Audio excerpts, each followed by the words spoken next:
thought control, y'all. Thought control. I don't know about you, but I got a lot of racing thoughts. My thoughts just go crazy all the time. Got all these what ifs, got all these like this is gonna happen. And here's the thing, y'all, you gotta have that thought control. You gotta have that thought control, especially with those thoughts that go out in the future, those thoughts that predict what's gonna happen in the future. You gotta just push pause. You gotta be able, this is a mindset. This is your ability to control your mind. This struggle got purpose and we grow. So whatever road we have to take next, all I need to know is that we'll roll with the punches.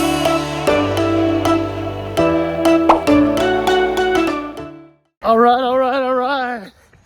Here we are on another run. Oh, y'all, it's beautiful out this morning.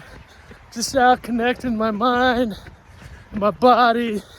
You guys know how important it is to me just to be able to put yourself in a place that you can just have a meeting with yourself every day. And y'all, that meeting for me is running. It's just me and the open roads, and my mind and my body just go, and they get connected. And it helps me be able to then kind of get a plan for the day, kind of work some stuff out in life, and then just level up. So I'm out on a 6-mile run. All right, y'all, great run this morning. Oh, I'm feeling good today. I'm feeling good. Always feel good after a good run. Just makes my body feel good, and I feel like I accomplished something. But I want to talk to you for a second about therapy. I've run into some concerns lately from people that have been in therapy for a while. They just kind of have this bad taste in their mouth about therapy and how their therapy has gone in the past. And you know, so I just like to always lay the groundwork for therapy about what to expect. And I will tell you kind of what I believe. As a therapist, I believe that a therapist should meet clients right where they are in that moment. If they're struggling with anxiety or depression, I'm not there to change you. I'm not there to convince you of anything. I'm there to meet you right in that place where you're struggling. We're going to go right into that place where you're struggling. I'm going to be right there with you. Therapist's job is to be supportive and guide you. It's not to fix or change your situation. I think sometimes people believe that therapists are going to fix the situation. I never believe that I want to fix anybody's situation, their struggle. I want to help them. I want to help guide them. I want to help them become self-aware. I want to help them develop skills so that they can solve, that they can accomplish their goals, so they can overcome their struggle. Because my thought about therapy is therapy's not forever, right? I kind of give a 3 to 4 month window with clients. If I'm doing individual therapy, that's with the idea that we're meeting once a week. But I'm not here to solve your struggles. I'm going to guide, I'm going to support you. I do have a theoretical framework, cognitive behavioral therapy, that I'll take you through, but you're going to do it. And I believe that you can do it rather than you believing the therapist can do it, solve the problem for you, right? So I think sometimes people think that the therapist's job is to solve the problem for the client, and it's not. It's to help guide and support you through maybe things that you can't see. There's things that I can see, partly because I'm just on the outside. I'm on the outside of the person. Sometimes we get trapped in our own situations and we can't see outside of ourselves. But I'm there to guide, support, encourage, and just keep helping you getting back up and trying to accomplish that goal that you have. All right.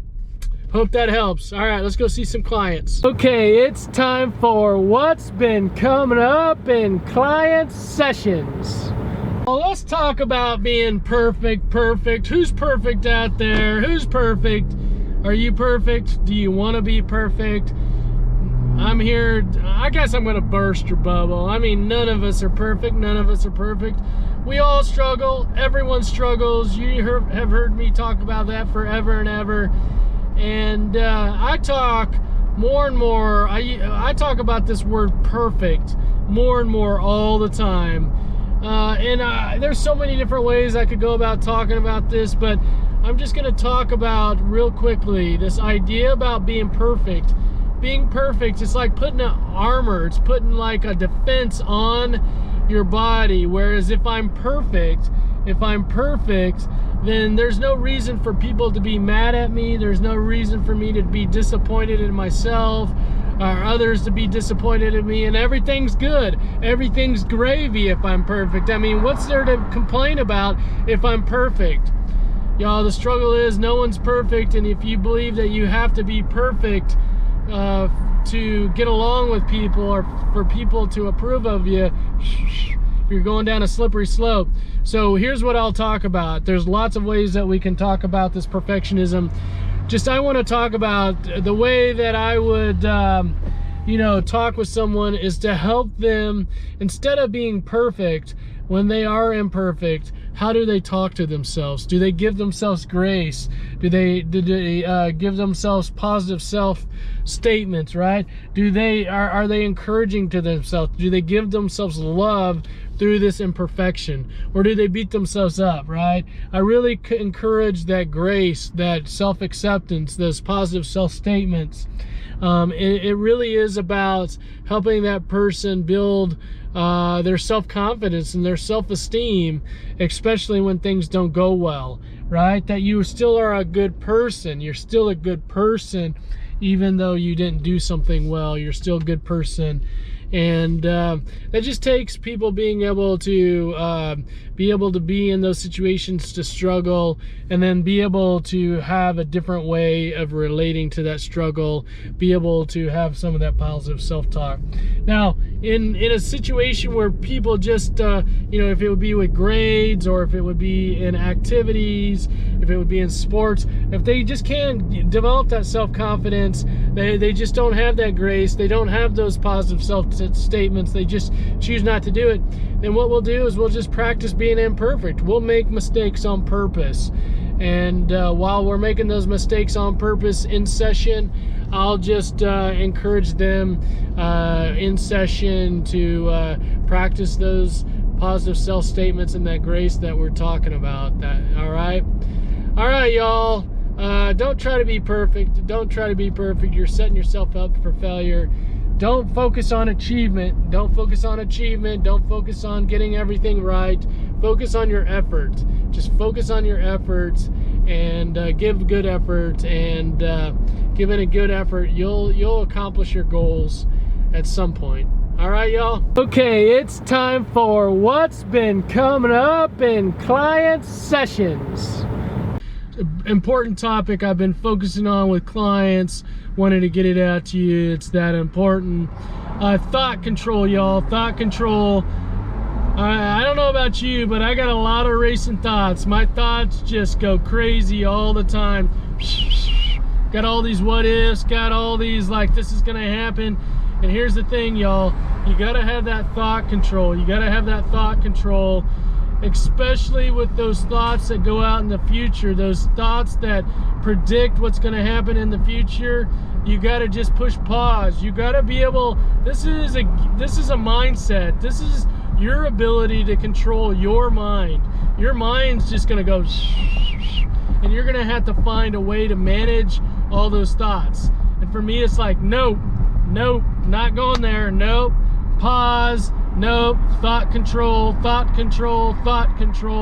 not going there. If it happens in the future, I'll deal with it then. But I'm not dealing with it right now. I'm only going to deal with it if it happens in the future. If I'm presented with that situation in the future, okay, then I'll deal with it then. All right, but I ain't dealing with if it's not right now, if it's not in this moment. All right, I'm pushing it out, y'all. I ain't dealing with it. I ain't dealing with anything that's not right now in this moment. My brain's going, and I'm just like, nope, not dealing with it. Not today, thoughts. Not today. All right, y'all. Thanks for watching. Hope you've had a good day. See you again tomorrow. On track, now we gon' way up. W's as easy as a layup. All right, y'all, listen up. We've got two great classes this Saturday, April 29th. We've got come back in for a second week because it was such a hit last week. We got storm season. That's right. If you've got a child that's afraid of storms and you're like, what do I do to help them? You got to join this class this Saturday. We're going to teach you what to do. We're going to tell you what to do.